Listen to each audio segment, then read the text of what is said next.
اعوذ باللہ من الشیطان الرجیم بسم اللہ الرحمن الرحیم۔ السلام علیکم ناظرین، امید کرتا ہوں کہ آپ سب خیریت ہوں گے۔ تو آج ہم لوگ بات کریں گے ہمدرد کی نیمورائڈ کے بارے میں، اور نیمورائڈ جو ہے وہ بواسیر کے لیے بہت بہترین اور آزمائی ہوئی ٹیوب ہے۔ یہ ٹیوب کی شکل میں ہوتی ہے، میں آپ کو دکھا دیتا ہوں۔ اس کی پرائز آپ یہ دیکھ سکتے ہیں ناظرین، یہ 150 کی 120 روپے اس کی پرائز ہے، لیکن جو نہیں ہے اس کی 150 روپے پرائز ہے۔ اور میں بھی آپ کو بتاؤں گا یہ کن چیزوں کے لیے استعمال کی جاتی ہے اور کیسے اس کو استعمال کرنا ہے۔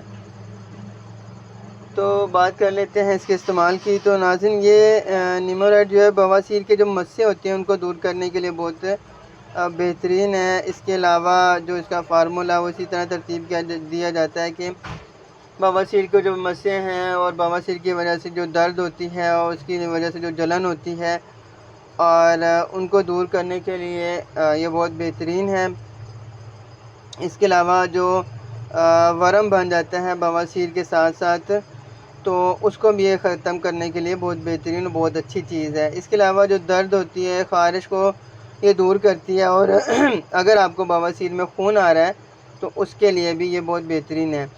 نیمورائڈ کو دونوں طرح سے استعمال کیا جا سکتا ہے، خون آنے کی حالت میں بھی استعمال کر سکتے ہیں اور اسے بادی میں بھی استعمال کیا جا سکتا ہے۔ تو اب بات کر لیتے ہیں اس کے استعمال کی۔ تو نیمورائڈ ٹیوب کے ساتھ ایک چھوٹی سی نلی ہوتی ہے، اس کو ٹیوب پر فٹ کر لیں، اور اس کو آپ نے پخانے کے مقام پر داخل کر کے ٹیوب کو نیچے سے دبانا ہے، اور مرہم اندر چاروں طرف خود لگ جائے گا۔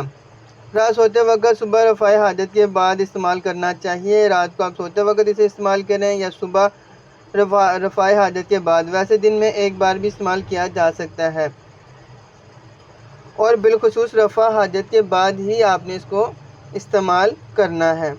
ناظرین، اس کے بہت زیادہ افیکٹو ہے، یہ بہت زیادہ استعمال کی جانے والی ٹیوب ہے، اور اس کے بہت زیادہ رزلٹ ہیں۔ 25 گرام کی اس کی پیکنگ ہے، اور آپ بھی اسے استعمال کیجئے گا اگر آپ کو اس چیز کا شکایت ہے۔ لیکن اس میں پرہیز بہت ضروری ہے، اگر آپ پرہیز نہیں کریں گے تو آپ کبھی بھی بواسیر سے جان نہیں چھڑا سکتے ہیں۔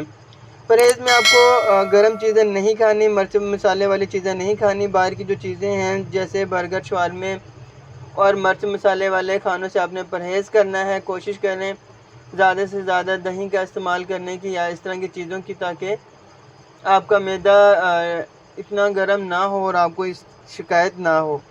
ناظرین، یہ تھی آج کی ہماری ویڈیو، امید کرتا ہوں آپ کو پسند آئی ہوگی۔ پسند آئی ہے تو چینل کو سبسکرائب کر دیں، لائک کر دیں، اور اپنے دوستوں کے ساتھ شیئر ضرور کیجیے گا، اور اپنا بہت خیال رکھیے گا۔ اللہ حافظ۔